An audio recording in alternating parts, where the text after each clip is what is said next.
there's something missing. Oh, your Velcro boyfriend. Where could he be? What's he doing here? My client? Mr. Price had his case thrown out. Your lesser half failed to document his arrest properly. He didn't tell you. His mistake is my victory. Our victory. Oh, speak of the devil. Salutations, George. Take it he's filling you in with glee, I'm sure. Oh, there we are. Tweedledum and Tweedledummer together again. But which of you is the most dense? The one who did a half-baked job of an arrest, or the fool who chooses to believe it? What's wrong with you? Leave it. It's not worth it. Why are you so blind when it comes to him? You deserve better. Come to my new firm's opening and I'll explain why over a glass of Perignon. That didn't quite go as well as you planned, did it? But do get lost, little sewer rat. I don't know what John Paul was thinking. Honestly, the guy's like a wet rag. You know, jealousy does not look good on you, James. Might be time to change tack.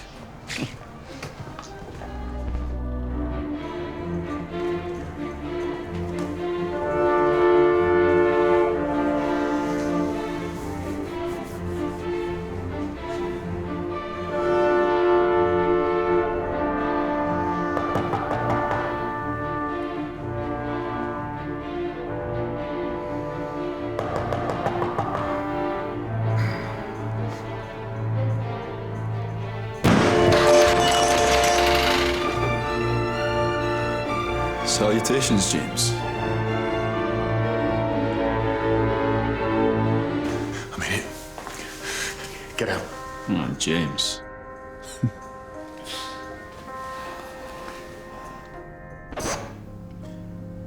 You really don't know who you're dealing with, do you? What do you want? Your head on a stick, but that will keep.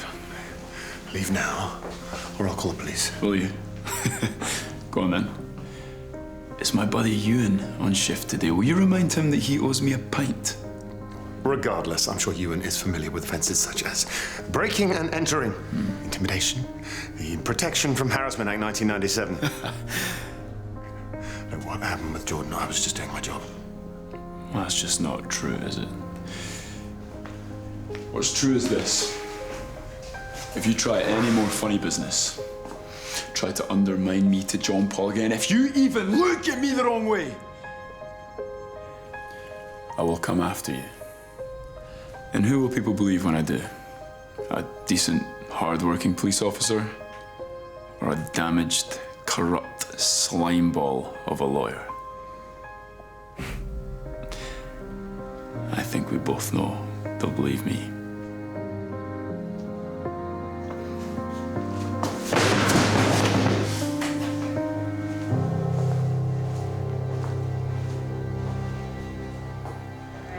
So this James and George thing, is that what you wanted to speak to me about?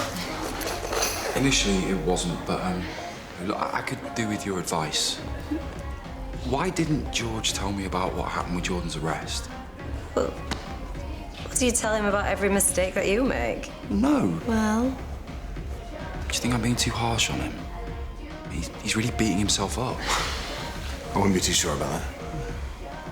I had a visit from your boyfriend. I say visit. It's probably the wrong word. He literally kicked his way into my home. What? He kicked down the door and he threatened me. Told me to back off. Said that if I didn't, he would use his position on the force to make my life a living hell. I mean, even telling you this, who knows what stunt he'll pull next. But I don't care. If it shows him up for who he really is. John Paul, upstairs. You sling your hook. You're bad. He said that no one would believe me over him. But I think there is someone who would. You. You know me better than anyone. You know when I'm lying. And I am not lying now.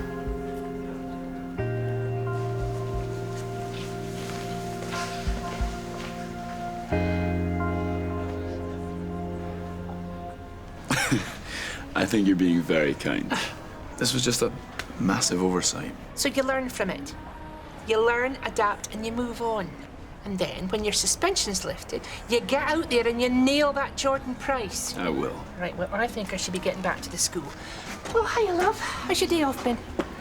I've had better. Right, well, I think I'm going to treat myself to a cream horn before I go. Anyone else? No, I've got to go back to Mercy. Okay.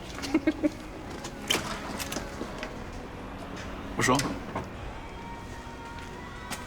James came to see me. He reckons you went round there, kicked the door in, threatened him. And you believe him? Well, I've been past and the inside door's all smashed in. Not by me, it wasn't. Why are you even giving this headspace? I don't know. I mean, you didn't even tell me what happened with Jordan's arrest. Meaning what? You don't trust me? No. That you take James's word over mine? Look, I know James, okay? And I know when he's spinning a line. Let me stop you there. I know guys like James too. I've arrested scores of them over the years. Men like that will stop at nothing to get what they want. I mean, we're talking about the same guy that almost drove his boyfriend off a cliff, right?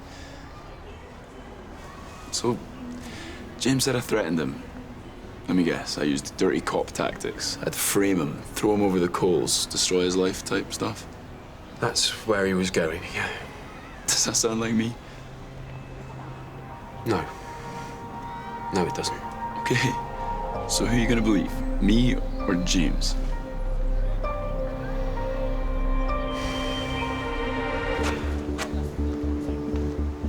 Wait, this ends now, okay? You lied about George, you lied about the intimidation, and this ridiculous story about him smashing the door in. Can you not see what's in front of you? He's not the man you think he is. I'll tell you who he is. He's my brother's fella. So you mess with him, you mess with us. Get it, got it? Understand?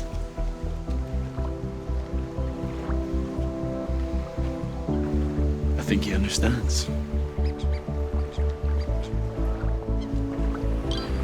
Please tell me the drama's over. James has been told. And George has gone back to the station to speak to his supervisor. Which is good because I need to speak to you guys about something. I was going to tell George, but he's got a lot on his mind. I've been getting these text messages. About Sin. Well, yeah, how'd you know that?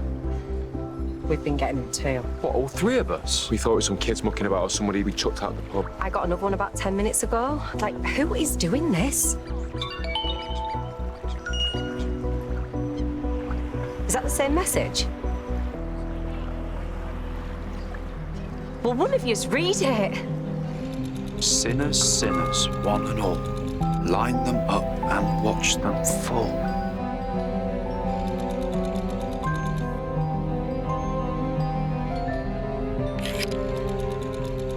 Seven deadly sins. 7 deadly sinners. 7 McQueens. I'm coming to get you.